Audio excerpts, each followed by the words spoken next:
Movie शुरू होती है और हमें बताया जाता है कि दूर पहाड़ों के बीच एक राक्षस सोया हुआ है जिसे माउंटेन किंग कहा जाता है और अगर कोई वहां पर जाता है तो वहां से वापस नहीं आता। अब इसके बाद सीन चेंज होता है और यहीं पर हमें एक राज्य दिखाया जाता है और यहाँ पर हमें एक प्रिंसेस को दिखाया जाता है। अगर इस प्रिंसेस की शादी 18 साल की उम्र से पहले नहीं कराई गई तब वो राक्षस जाग जाएगा और इस प्रिंसेस को उठाकर ले जाएगा और इस प्रिंसेस का नाम क्रिस्टीन होता है। अब यहाँ पर क्रिस्टीन के फादर उसकी शादी एक राजकुमार फ्रेडरिक के साथ करवाना चाहते हैं, लेकिन यहाँ पर क्रिस्टीन अपने फादर से शादी के लिए मना कर देती है। अब इसके बाद क्रिस्टीन के फादर उसके पास आते हैं और उससे कहते हैं कि कल तुम्हारा बर्थडे है और तुम अब 18 साल की हो जाओगी और अब इसीलिए तुम्हें शादी करनी होगी। लेकिन यहाँ पर क्रिस्टीन अपने फादर की बात नहीं मानती और इसलिए वो अपना महल छोड़कर जंगल में चली जाती है। अब इसके बाद हमें जंगल में एक लड़के को दिखाया जाता है जिसका नाम एस्पिन होता है और ये एक गरीब परिवार का लड़का होता है जो कि खाने की तलाश में जंगल में घूम रहा था और वो यहीं पर अचानक क्रिस्टीन के घोड़े को देखता है और काफी ज्यादा घबरा जाता है और वो इससे डर कर पानी में गिर जाता है।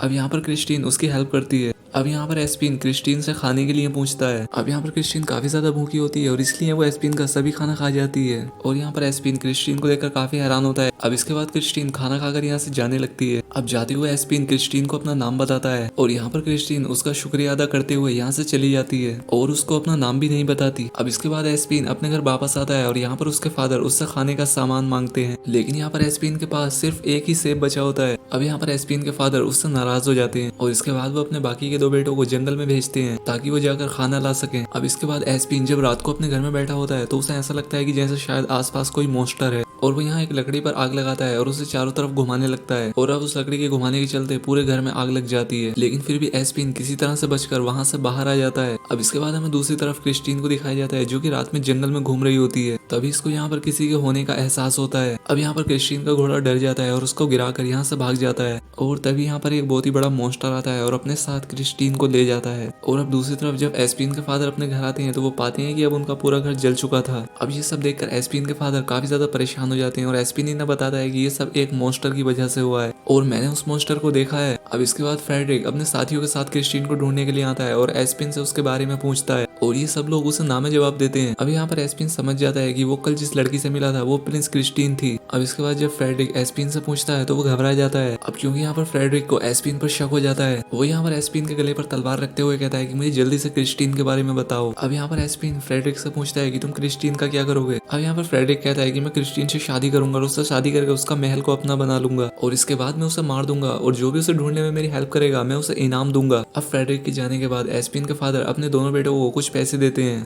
और वो उनसे कहते हैं कि हमें हर हालत में क्रिस्टीन को ढूंढना होगा और इसके चलते हमें इनाम मिलेगा जिससे कि हम अपना घर दोबारा बना सकते हैं। अब इसके बाद एस्पिन अपने फादर से पूछता है कि मेरे लिए क्या काम है, जिस पर उसके फादर उससे कहते हैं कि तुम जहाँ जाना चाहते हो जा सकते हो, लेकिन अब तुम दोबारा से यहाँ पर मत दिखना। अब ये बात सुनकर एस्पिन काफी ज्यादा उदास होता है, लेकिन वो अपने फादर के मना करने के बाद भी अपने भाइयों के साथ उसे ढूंढने के लिए चला जाता है। अब उसे जंगल में चलते हुए रास्ते में एक शीशा मिलता है जिसे वो अपने पास रख लेता है। अब इन लोगों को सफर के दौरान रास्ते में एक बूढ़ी औरत की आवाज सुनाई देती है और वो इनसे हेल्प मांग रही होती है, लेकिन एस्पिन के भाई इस बात पर ध्यान नहीं देते और इसलिए वो आगे चले जाते हैं। लेकिन एस्पिन उसकी हेल्प करने के लिए उस आवाज के पीछे चला जाता है और यहाँ पर एस्पिन को रास्ते में एक विच दिखाई देती है और वो यहाँ पर एक लकड़ी में फंस गई होती है। अब यहाँ पर एस्पिन उस विच की हेल्प करता है। अब वो विच एस्पिन से पूछती है कि तुम यहाँ पर क्या कर रहे हो। अब यहाँ पर एस्पिन उससे कहता है कि हम प्रिंसेस क्रिस्टीन को ढूंढने के लिए निकले हैं। वो यहाँ पर एस्पिन को बताती है कि उसे माउंटेन किंग नाम का एक बहुत ही बड़ा राक्षस उठाकर ले गया है और अगर तुम उसे बचाना चाहते हो तो इसके लिए सिर्फ एक ही रास्ता है, वो ये कि तुम्हें उस मॉन्स्टर को मारना होगा और वो मॉन्स्टर सिर्फ एक ही चीज से मरेगा और वो एक जादुई तलवार है जो कि एक नदी के नीचे है। अब यहाँ पर एस्पिन उस विच से पूछता है कि मुझे नदी कहाँ पर मिलेगी। अब यहाँ पर वो विच एस्पिन को एक जादुई मैप देती है और उससे कहती है कि तुम इसी रास्ते पर जाओ, वो नदी तुम्हें मिल जाएगी। अब दूसरी तरफ किंग के पास एक आदमी आता है और वो इससे कहता है कि प्रिंसेस क्रिस्टीन को माउंटेन किंग उठाकर ले गया है। अब दूसरी तरफ हमें एस्पिन के भाइयों को दिखाया जाता है जिन्हें रास्ते में कुछ सोने के सेब मिलते हैं और एस्पिन के दोनों भाई उस टोकरी में से एक एक सेब को उठाकर खा लेते हैं। अब इसके बाद जब वो उस एप्पल को खा लेते हैं तो उनके पास कुछ लड़कियां आती हैं और वो लड़कियां उनसे कहती हैं कि तुम हमारे साथ चलो। अब वो दोनों लड़कियों बातों में आ जाते हैं और उनके साथ चले जाते हैं और दूसरी तरफ एस्पिन मैप के रास्ते को फॉलो करता हुआ जा रहा था, लेकिन आगे जाकर रास्ता खत्म हो जाता है। वहां पर एस्पिन को भी एक सोने का सेब मिलता है। अब इसके बाद जब एस्पिन उस सेब को खा लेता है तो उसके खाते ही उसके सामने एक गुफा खुलती है। अब इसके बाद वो उस गुफा के अंदर आ जाता है जहाँ पर वो देखता है कि यहाँ पर उसके भाई भी हैं और वो उन लड़कियों के साथ बैठकर खाना खा रहे होते हैं और तभी उनमें से एक लड़की आकर उसे भी खाने के लिए लेकर जाती है और तभी यहाँ पर एक लड़की उसे एक गोल्डन एप्पल खाने को देती है, लेकिन यहाँ पर एस्पिन को कुछ भी ठीक नहीं लग रहा था और इसलिए एस्पिन उस एप्पल को खाने का नाटक करता है। और अब क्योंकि जब एस्पिन ने उस सेब को नहीं खाया था तो उसे उन खाने की सभी चीजों की असली शक्ल दिखाई देने लगती है और वो सभी लड़कियां भी डायन होती हैं। और जब एस्पिन को यहाँ पर सब कुछ सच पता चल जाता है तो वो अपने दोनों भाइयों को लेकर उस गुफा से बाहर आ जाता है और तभी उन पर एक डायन अटैक कर देती है। लेकिन अब ये लोग उस गुफा से बाहर आ जाते हैं। अब वो रास्ते में अपने भाइयों को बताता है कि जैसे तुमने ये डायन देखी वैसे ही एक बहुत बड़ा मॉन्स्टर भी है और ये सिर्फ एक कहानी ही नहीं है बल्कि एक सच्चाई है, क्योंकि वो राक्षस सिर्फ रात को ही निकलता है और अगर वो दिन में निकलेगा तो वो पत्थर का बन जाएगा। और दूसरी तरफ हमें क्रिस्टीन को दिखाया जाता है जो कि एक गुफा में बंद होती है और उस गुफा से बाहर निकलने का सिर्फ एक ही रास्ता होता है जो कि काफी ज्यादा ऊंचाई पर था। और तभी उस गुफा में से वो मॉन्स्टर अपना एक हाथ निकालता है और वो यहाँ पर क्रिस्टीन को खाने के लिए कुछ हड्डियां देता है। और यहाँ पर क्रिस्टीन उन हड्डियों को खाने का नाटक करती है और वो उस मॉन्स्टर से कहती है कि हड्डियां काफी ज्यादा टेस्टी हैं। और दूसरी तरफ एस्पिन और उसके भाई उस मैप को देखते हुए एक होटल तक पहुंच जाते हैं और ये उस होटल में जाकर देखते हैं कि इस होटल में फ्रेडरिक भी होता है। और अब इसके बाद एस्पिन उस जादुई मैप से उस तलवार का रास्ता पूछता है और तभी यहाँ पर एस्पिन को फ्रेडरिक का एक साथी देख लेता है। अब इसके बाद फ्रेडरिक एस्पिन के पास आता है और वो इससे क्रिस्टीन के बारे में पता करता है और साथ ही यहाँ पर फ्रेडरिक एस्पिन से उस मैप को भी मांगता है और वो यहाँ पर एस्पिन को कुछ पैसे भी देता है, जिस पर एस्पिन का भाई उससे कहता है कि तुम वो मैप फ्रेडरिक को दे दो।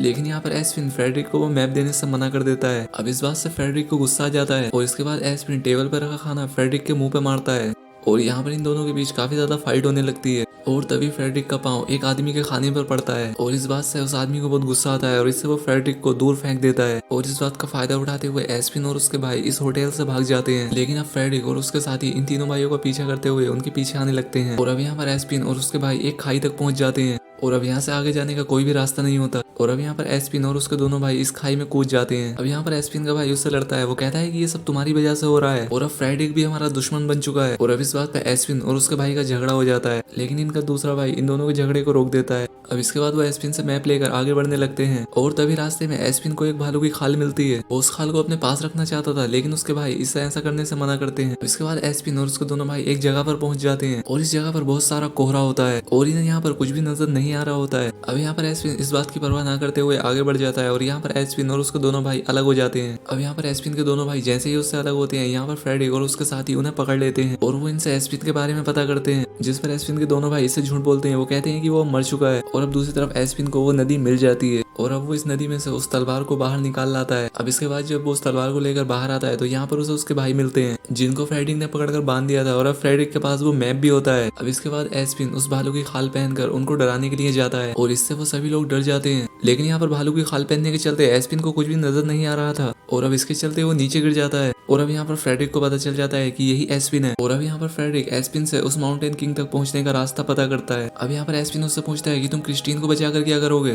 अब यहाँ पर फ्रेडरिक उससे कहता है कि मैं तुम्हें पहले ही बता चुका हूँ कि मुझे क्रिस्टीन का पैसा चाहिए और उसके बाद मैं क्रिस्टीन को मार दूंगा। अब इसके बाद जब ये लोग रात को खाना खा रहे होते हैं तो इन लोगों को यहाँ पर एक आवाज सुनाई देती है और इसकी वजह से फ्रेडरिक और उसके साथी यहाँ से भाग जाते हैं और यहाँ पर एस्पिन और उसके भाई भी यहाँ से भागने लगते हैं और यहाँ पर वो किंग माउंटेन मॉन्स्टर पहुंच जाता है। अब वो यहाँ पर फ्रेडरिक के एक साथी को खा जाता है और दूसरी तरफ एस्पिन अपने भाइयों को लेकर एक गुफा में छुप जाता है और यहाँ पर किंग माउंटेन फ्रेडरिक और उसके भाई को लेकर अपनी गुफा में आ जाता है। अब यहाँ पर फ्रेडरिक काफी ज्यादा डर जाता है और जब वो यहाँ आकर प्रिंसेस क्रिस्टीन को देखता है तो वो उससे कहता है कि मैं तुम्हें यहाँ पर बचाने के लिए आया हूँ। पर एस्पिन का भाई क्रिस्टीन को सब कुछ बता देता है। उससे कहता है कि फ्रेडरिक झूठ बोल रहा है क्योंकि वो शादी के बाद तुम्हें मार देगा, वो पैसों के लिए तुमसे शादी कर रहा है। अब इसके बाद जब क्रिस्टीन को ये सब बातों का पता चलता है तो वो उसके सर पर एक हड्डी मारकर उसे बेहोश कर देती है। अब इसके बाद क्रिस्टीन एस्पिन के भाई से कहती है कि तुम कौन हो, जिस पर वो उससे कहता है कि मैं एस्पिन का भाई हूँ। अब ये बात सुनकर क्रिस्टीन काफी खुश होती है और वो उससे कहती है कि क्या एस्पिन हमें बचाने के लिए यहाँ आएगा। वो कहता है कि तुम चिंता मत करो, वो जरूर आएगा। दूसरी तरफ हमें एस्पिन और उसके एक भाई को दिखाया जाता है जो कि कांच की बोतल में कुछ जुगनू को इकट्ठा कर रहे होते हैं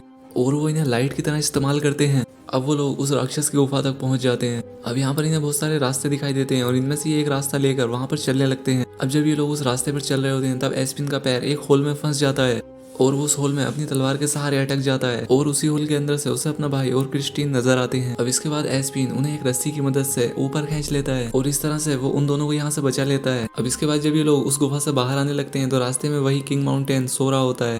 अब इसके बाद ये लोग उसे जगाए बिना उसकी पूंछ से कूद कर बाहर आ जाते हैं। अब यहाँ पर फ्रेडरिक काफी ज्यादा घबरा जाता है और वो कूदते हुए उस मॉन्स्टर की पूंछ पर गिर जाता है और अब इसकी वजह से वो माउंटेन मॉन्स्टर जाग जाता है। और अब इसके बाद ये सभी लोग गुफा के ऊपर चढ़ जाते हैं ताकि वो माउंटेन मॉन्स्टर इन तक ना पहुंच सके, लेकिन वो माउंटेन मॉन्स्टर भी ऊपर आ जाता है। और अब इसके बाद एस्पिन अपनी उस तलवार से उस माउंटेन मॉन्स्टर को मारने की कोशिश करता है। अब यहाँ पर वो मॉन्स्टर अपने हाथ से उसकी तलवार को पीछे फेंक देता है और अब यहाँ पर ये सभी लोग उस मॉन्स्टर पर अटैक करने लगते हैं, लेकिन इसका उस पर कोई असर नहीं होता। अब वो इन्हें खाने के लिए आगे बढ़ने लगता है, लेकिन अब सुबह होने वाली थी और अब इस राक्षस को मारने का सिर्फ एक ही रास्ता था। और अब इसके बाद एस्पिन अपने बैग से वही शीशा निकालता है जो उसे जंगल में मिला था और अब वो उसे सूरज की तरफ दिखाकर उसकी रोशनी उस राक्षस की तरफ करता है और उस रोशनी के पड़ने के चलते वो माउंटेन मॉन्स्टर एक पत्थर में बदल जाता है और अब वो नीचे गिरकर टुकड़ों में बदल जाता है। और अब दूसरी तरफ रास्ते में फ्रेडरिक को वही डायन दिखाई देती है और वो उससे कहता है कि तुम काफी ज्यादा बुरी हो और वो यहाँ पर उससे अपने महल का पता पूछता है, लेकिन वो डायन उसे गलत पता बताती है। अब इसके बाद हमें अगले सीन में दिखाया जाता है कि एस्पिन और क्रिस्टीन अपने महल में पहुंच जाते हैं और यहाँ पर किंग और क्वीन अपनी बेटी को देखकर काफी ज्यादा खुश होते हैं। अब वो यहाँ पर अपनी बेटी को बचाने के लिए एस्पिन और उसके भाइयों को शुक्रिया अदा करते हैं। अब इसके बाद एस्पिन और उसके दोनों भाई अपने घर पहुंच जाते हैं और यहाँ पर इन तीनों को देखकर उनके फादर काफी ज्यादा खुश होते हैं। अब वो यहाँ पर एस्पिन से माफी मांगते हैं और इसके बाद एस्पिन इनाम में दिए गए पैसों को अपने फादर को दे देता है